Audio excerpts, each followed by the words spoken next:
Dan sebagaimana biasanya, majelis ini juga akan disiarkan langsung oleh Radio Republik Indonesia pada gelombang 97,7 MHz. Dan di hari ini, Jumat malam Sabtu 8 Syakban 1435 Hijriah, yang juga bertepatan dengan 6 Juni tahun 2014 Miladiah, tanpa terasa kita telah masuk kepada bulan Syakban dan sebentar lagi Ramadan akan menjelma. Dan kita ingin semoga Ramadan kali ini memberikan kesan yang baik buat kita bersama dalam hal beribadah. Lebih-lebih lagi, amal ibadah puasa kita akan diterima oleh Allah Subhanahu wa taala apabila dimulai dengan ilmu yang tepat, dengan syarat yang tepat, dengan rukun yang tepat. Maka dengan hadirnya majelis ilmu Tastafi ini, kuliah Fadwan ini mudah-mudahan memberikan satu wawasan ilmu kepada kita untuk mudah dalam kita beramal. Hadirin yang dirahmati Allah Subhanahu wa taala dan para pendengar di masjid Anda berada, untuk tidak berpanjang mukadimah, maka kita mulakan pengajian Tastafi malam ini. Dan untuk itu kita persilakan kepada Al-Mukarram Abu Syekh Hasan Basri untuk dapat memulai kajian di malam yang mulia.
Assalamualaikum warahmatullahi wabarakatuh.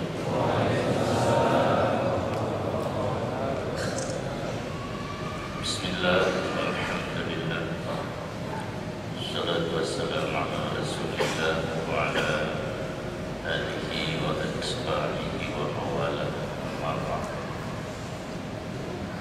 Yang kita hormati dan muliakan para pengurus Majelis Rahmah, terutama imam besarnya dan seluruh stafnya,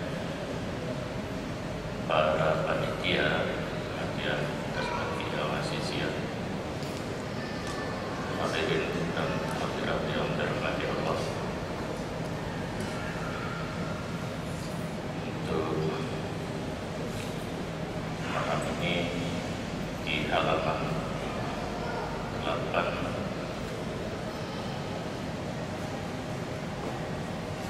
baris yang ke-11 dari bawah.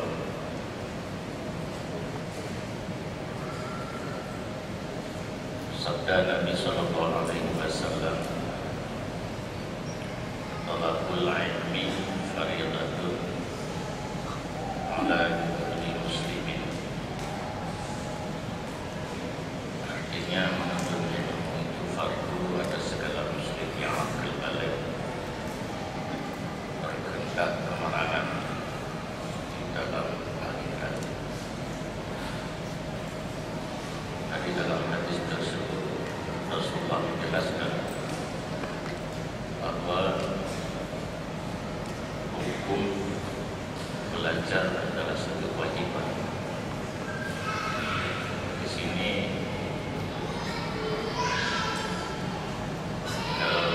istilah bahasa Arab, satu huruf itu mempunyai makna yang tertentu. Apalagi satu kalimat. Di sini ada kata-kata al-ilm, jadi menuntut ilmu yang telah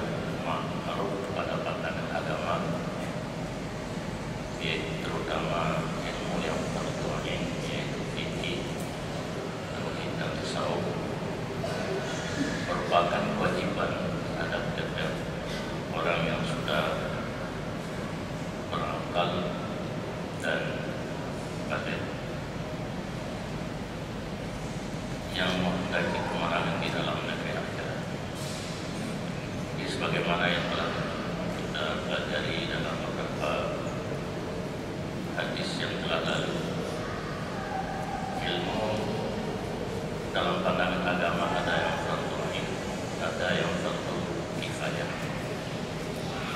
Yang fardu ain fikih, tauhid dan tasawuf, sedangkan yang lain sebagai penunjang.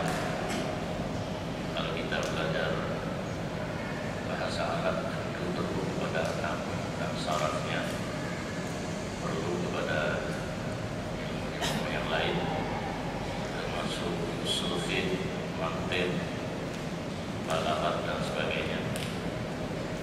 Ini adalah fardu kifayah. Tetapi kalau kita belajar seperti yang kita baca ini,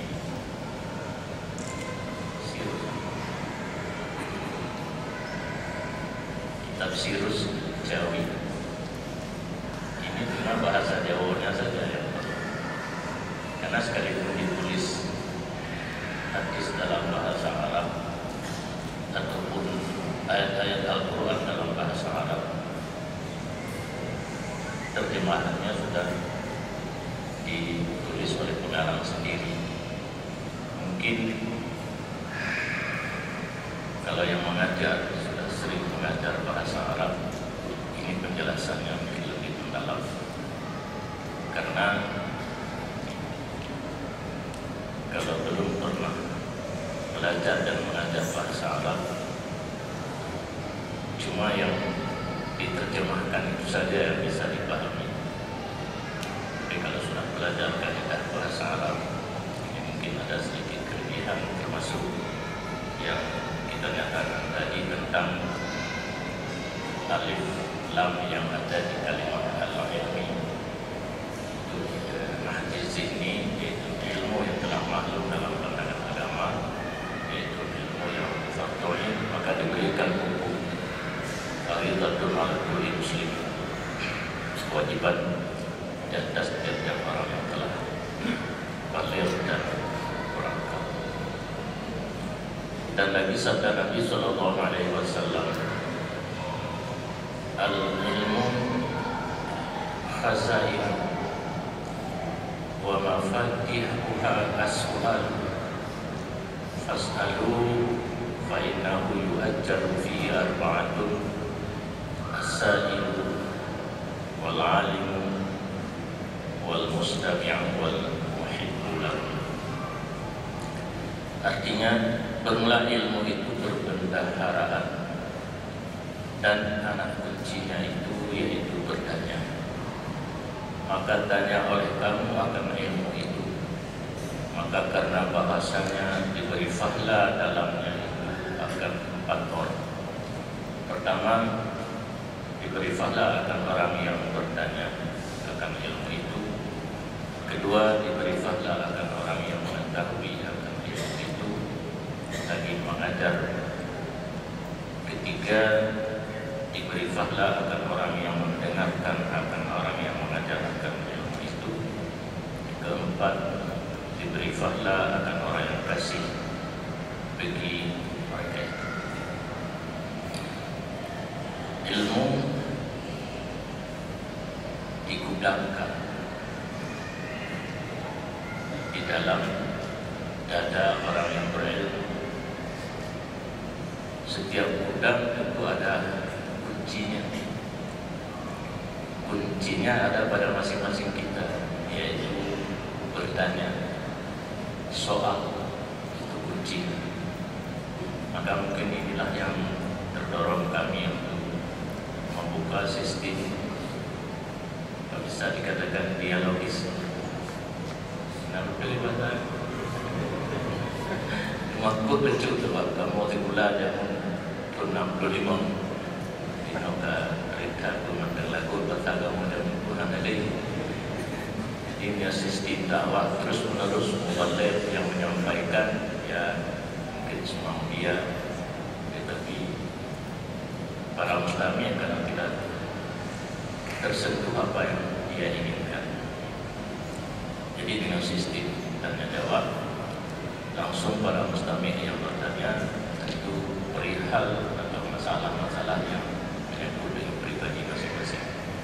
Jadi rupanya sesuai dengan yang Rasulullah pesankan, ilmu digudangkan dalam dada para ulama, serahkan kuncinya di masing-masing kita yang bertanya. Rasulullah memerintahkan kita untuk bertanya, sering bertanya tentang masalah agama. Rupanya di saat seseorang bertanya kepada orang yang mengerti tentang masalah agama, di situ akan mendapat pahala 4 orang, 4 golongan yang akan mendapat pahala. Yang pertama sekali yang bertanya, yang kedua yang mengajar, yang punya ilmu, yang mengajar, dia akan menjawab pertanyaan tersebut. Ketiga, yang mendengar, yang mungkin termasuk penyiar radio, pemirsa, pendengar, pemirsa TV, dan sama pakai itu tetap di pendengar radio ini termasuk mustami'. Wal mahid lahu, dan yang keempat orang yang cinta bagi mereka. Dia enggak bertanya, dia tidak menjawab, tidak mendengar, cuma cinta bagi yang bertanya, bagi yang menjawab, dan bagi yang mendengar. Mungkin enggak sempat hadir dalam pengajian, enggak sempat dengar, mungkin sedang nonton bola di sana. Kita nampaknya agak sepi ya, karena ada lawan ada tandingan di sana. Memang kita kalah mungkin, tapi bisa kan sambil nonton bola kan pakai radio. Itu orang gunung itu pakai handset di mata nonton bola, telinga mendengar dakwah agama atau pengajian. Mungkin sangat ditotal, nanti mungkin banyak dapat pahalanya dengan dosanya. Jadi lebih beruntung yang ke sana. Ini kan dengar pun nggak sempat, bertanya nggak sempat, menjawab pun nggak bisa kadang-kadang, tapi cinta bagi orang yang bertanya, yang menjawab dan yang mendengar. Muhibban dapat pahala. Tapi alangkah baiknya yang muhibban itu kasih dana sedikit. Karena panitia ini adalah laporan panitia nggak pernah ditegur dari Dinas Syariah Islam, dari Badan Daya, dari Dinas Sosial, di mana ada uang bikin dakwah, pengajian besar-besaran, sedangkan nggak pernah masukkan proposal ke dinas-dinas. Ini ada satu komitmen panitia, nggak mau ngemis katanya. Tapi kalau ada yang nyumbang siap untuk diterima. Mudah-mudahan masuk dalam kelompok yang keempat, yaitu muhibban.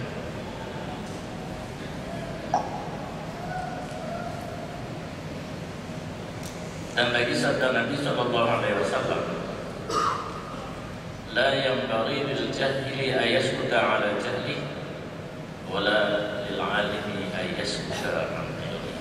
Artinya, tiada sebagiannya bagi orang yang jahil itu bahwa diam atas jahilnya itu, dan tiada sebagiannya bagi orang yang alim itu bahwa diam daripada ilmunya itu. Yakni sebagiannya bagi orang yang alim itu mengajarkan ilmunya bagi seorang yang berkehendak menjalani akan jalan akhirat. Di hadis yang ketiga untuk malam ini, agama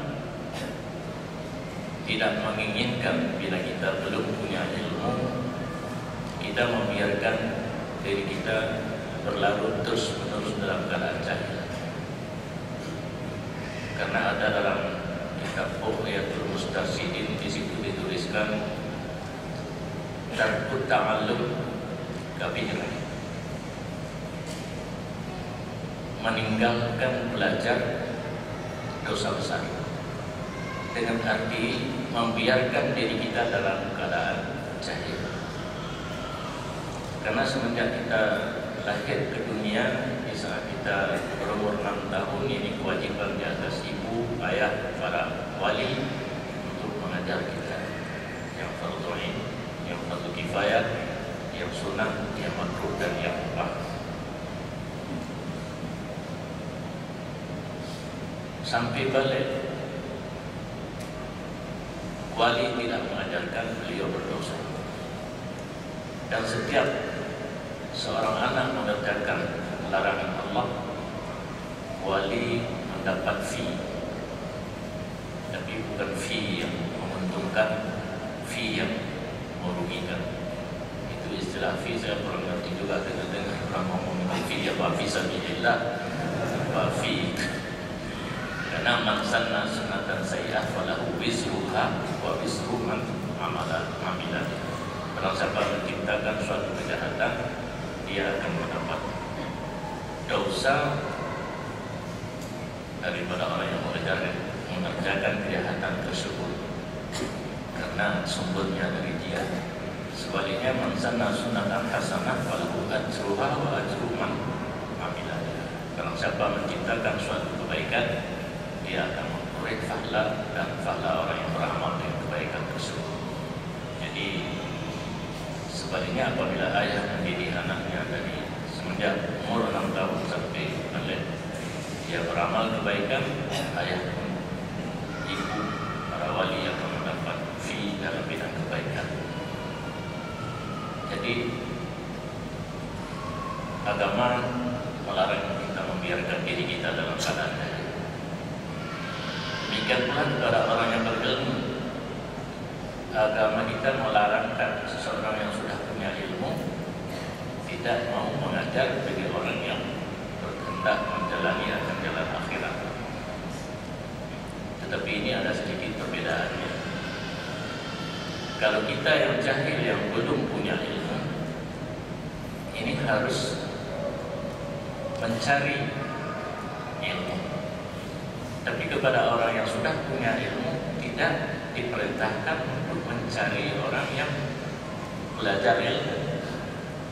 Harusnya orang yang belajar ilmu datang kepada tempat orang yang mengajar ilmu. Al-ilmu yu'ta wala ya'ti. Ilmu kita yang datang kepada tempat orang yang berilmu, tidak orang yang berilmu datang ke tempat kita. Ini pernah waktu pengajian di Menasah dulu saya ngomong, saya datang kepada Aceh ini harus dibayar mahal. Jadi ada masuk ke Facebook. Nah, udah dalam Facebook, pikir lu lagi pay. Bayar mahal itu bukan maksud minta uang. Maknalah nilai plus. Sebab kamu yang semua anda wajib menjak Pak drone juga menjak hukum. Tetapi drone yang jawab kamu. Belum yang lagi lu nak toko. Mungkin mesra itu toko saya, tapi ke toko tempat kita pay. Toko tempat mobil. Yang maksudnya dengan harus dibayar mahal, lu bersedia langkah kena, lu bantu drone bayar tidak gede, yang tidak gede tapi ibu, tapi ibu rumah. Yang maksud, karena agama hanya segala diumpulkan, mungkin kata tempat istilahnya privat itu. Nilai hanya ada kesah di karisma juga ada. Tetapi karena minat panitia dulu yang telah inginkan ujar yang ingin tulah beja, tapi karena antusias ini antusias dalam lebih mungkin tidak bersedia dan sebut alhamdulillah menyokong kewajiban dan kewajiban, tetapi menyokong orang buat dana kesempatan yang wajib diberi oleh orang yang karena ilmu bernyam kepada orang lain.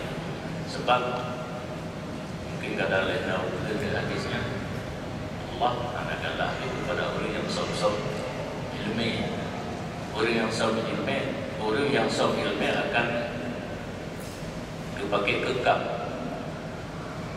bapak-bapak yang tinggal dalam api neraka. Tapi kan maksud tidak orang pun, kadro orang pun punya dia pun dan ada kesempatan wajib sampaikan.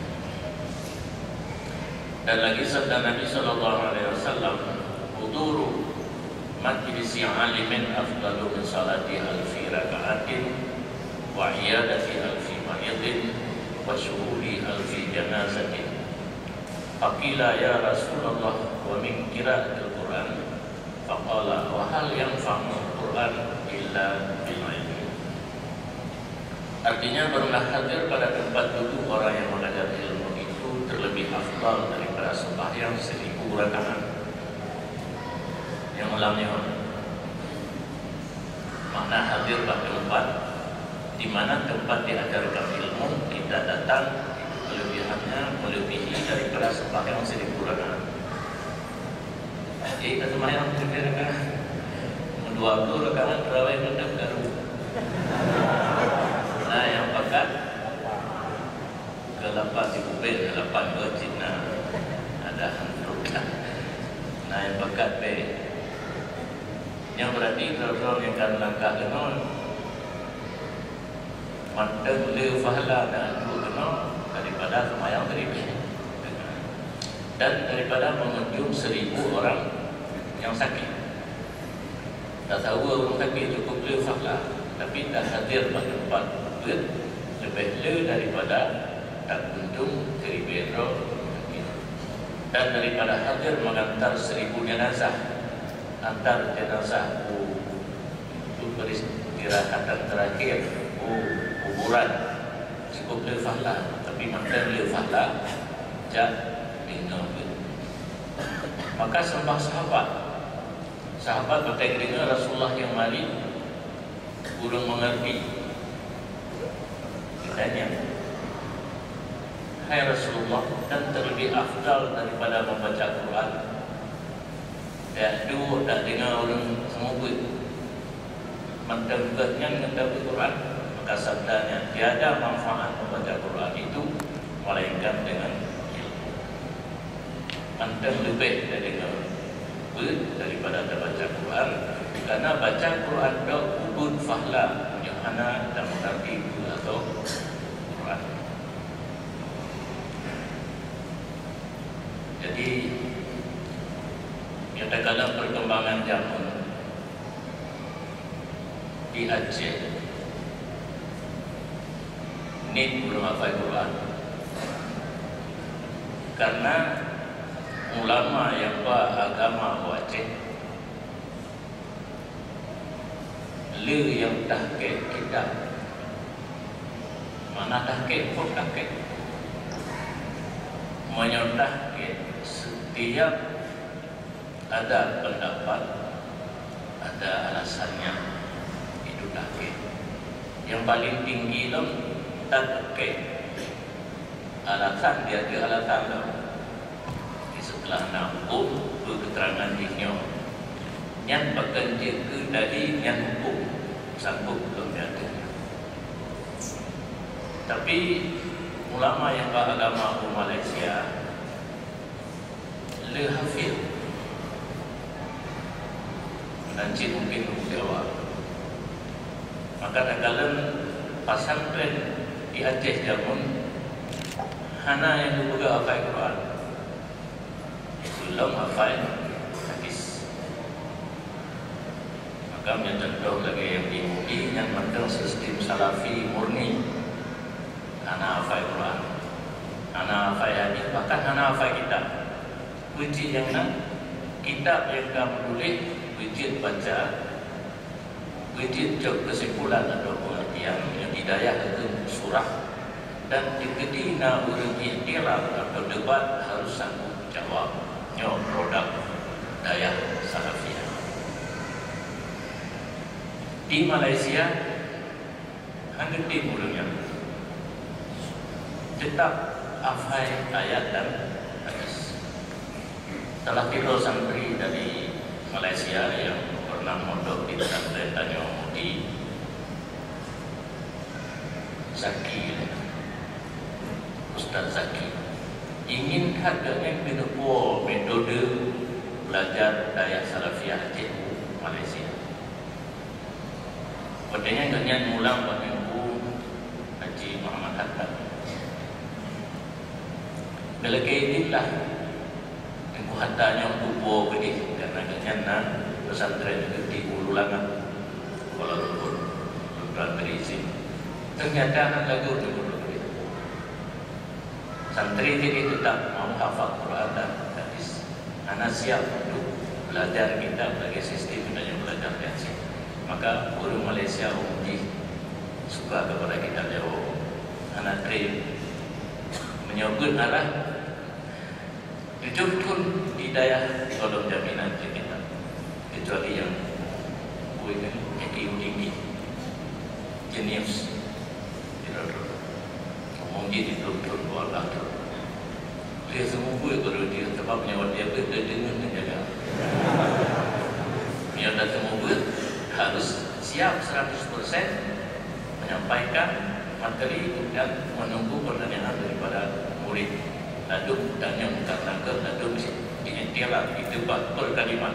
Kupu kalimatnya, perkataan kalimatnya.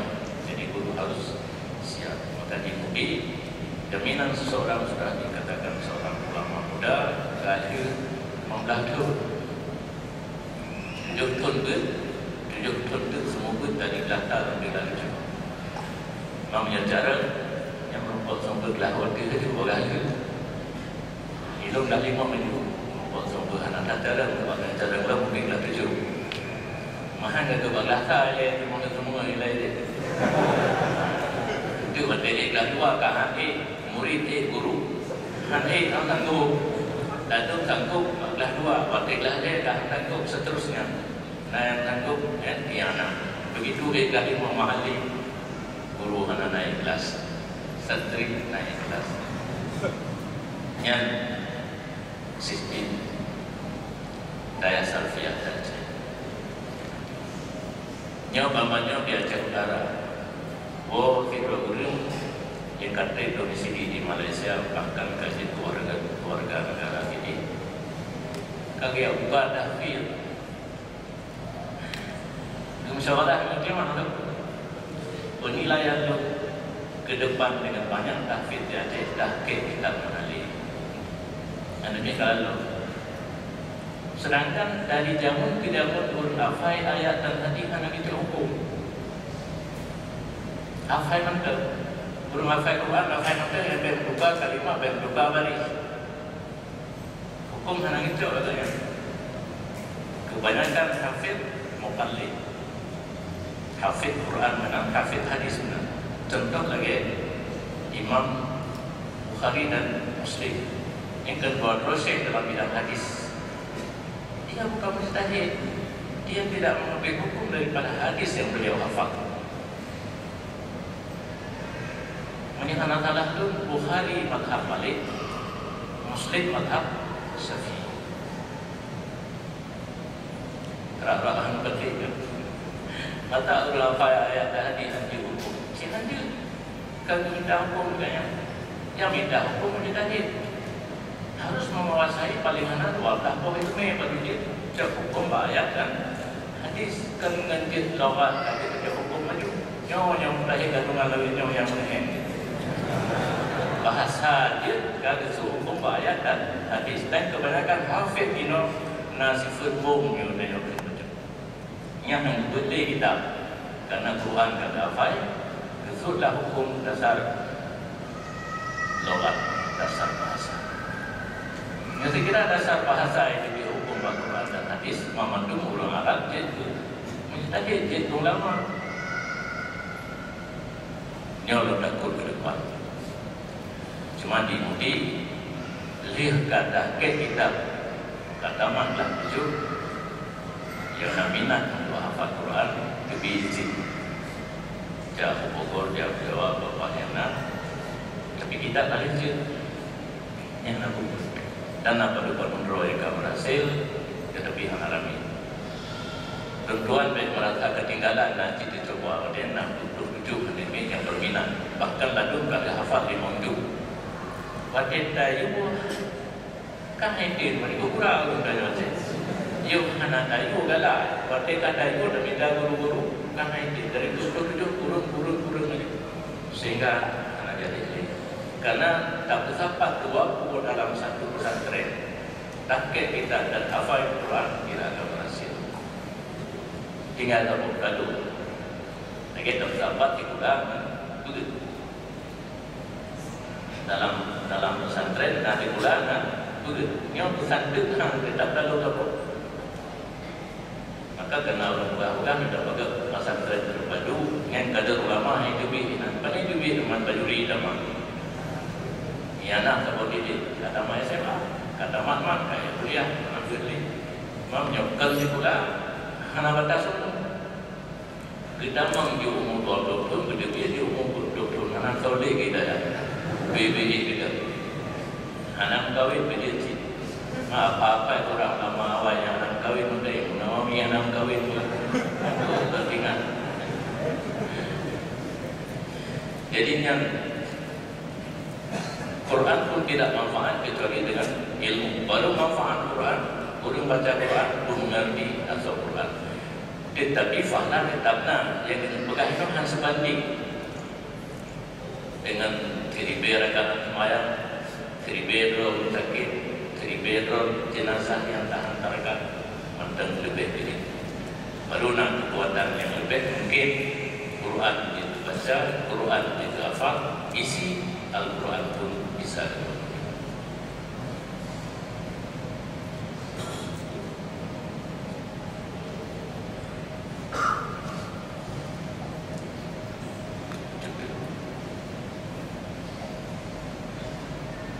Dan lagi sabda Nabi sallallahu alaihi wasallam, "Man ja'al maut wa huwa yatlubul ilma liyuhyiya bil Islam fa bainahu wa bainal anbiya fil jannah darajatun wahidah." Artinya, barang siapa datang akan dia mau padahal ia menuntut ilmu supaya menghidupkan ia dengan dia akan agama Islam, maka adalah antaranya dan antara anbiya itu di dalam surga suatu derajat juga. Tidak urun dalam menuntut ilmu.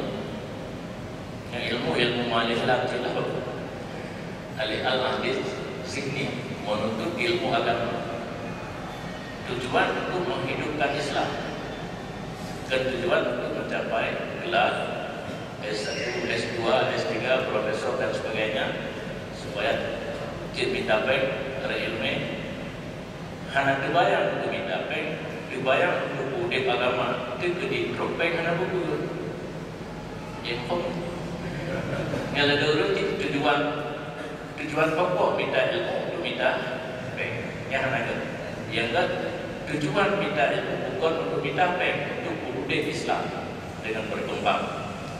Dengan tak mufum orang yang nampung tentang ilmu agama, Islamnya akan lebih, Islamnya akan berkembang. Terus depan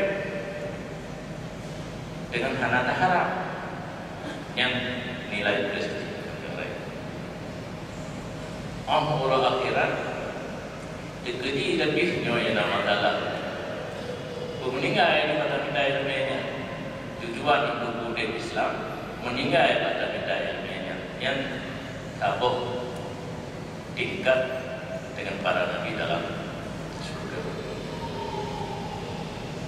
Yang kejadian orang yang tak kaya hidayah ada dia tapi hal yang cukup banyak pada betul. Biarnya lagi imam yang masjid juga jauh. Padahal yang meninggal hidayah cukup ke. Cuma nawain punya pun harus jelas. Tapi rata-rata punya hidayah mudah tak meminta baik yang lagu, kecuali yang jangan semua yang main, yang minggu. Belak pula itu kesuruhkan tu kawan yang terima urusan pesantren yang mana ijazah yang legal, duit adalah legal. Maka itu pula orang yang bermandung kami kubu. Baru tu kan ibu meko boleh ada lagi. Nanti pula tu punya ngantuk anak minta pe, nanti pula minta pe yang tu ini. Ya kan? Ngantuk anak minta pe, tapi kerana buku anak buku mian no berkau pula bangun nanti kai pegang pe dah. Tahu aja dah boleh yang lebih ini. Pegang nanti pula yang tu pula minta pe boleh tak apa kan ilmu pun di sekolah harus bayar. Tidak ya? Apa ini? Jadi pula orang yang apa ya terpudai lalu. Yang khas, ciri khas Dayak Salafiyah di Aceh, anak bayi ilmu. Yang bangsa pun Indonesia dapat guru modelun puntat berikut penataran pembinaan pondok pesantren 86. Mungkin itu mendengar. Bukan Dayak di Aceh anak bayi ilmu. Tak bisa hidup tidak karyawan, tak bisa hidup kalau tak bayar. Bukan kemudian, bukan kemudian. Artinya kalau rata-rata minggu di Aceh di Mondo baru aku makan boleh Land Rover aku ide muda nom almarhum Land Rover mana bagi ulama ni. Datang dengan Ali Hashimi, Pak Haji ni bagi Land Rover ulama lagi itu Land Rover ode real spare part ini apa muda saya akan kamu tu kamu duduk juga mana pakai ni kayaknya pakai dah lama aja bagi Jawa je yang buat mempunyai rezeki banyak muncul lagi harus kamu mendani jauh lah pula kacang kuning pula balik ke Bantu je sendiri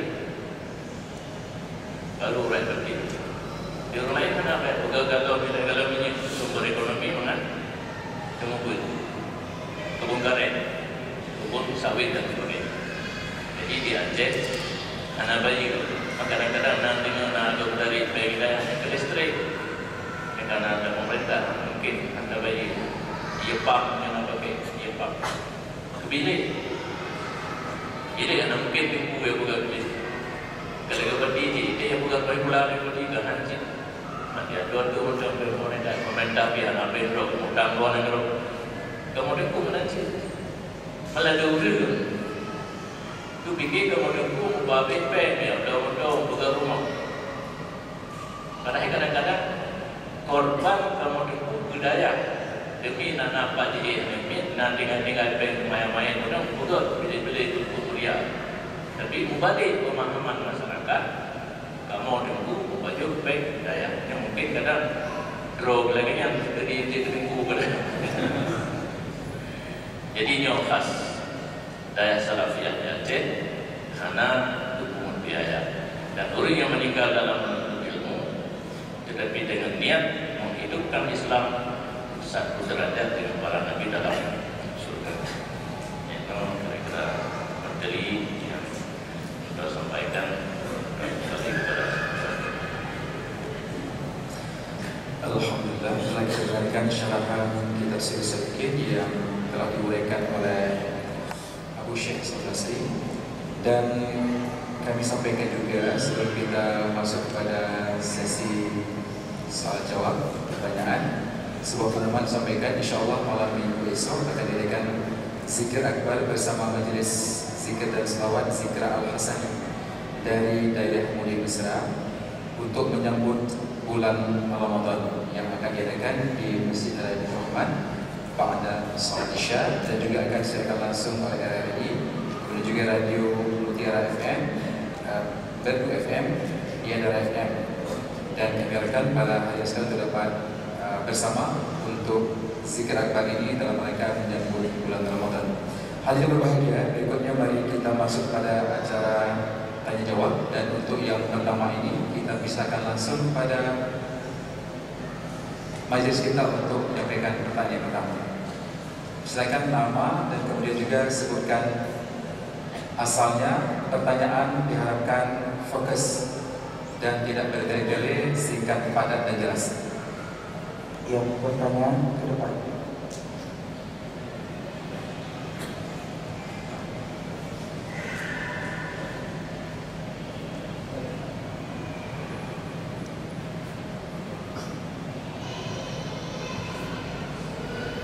Assalamualaikum warahmatullahi wabarakatuh.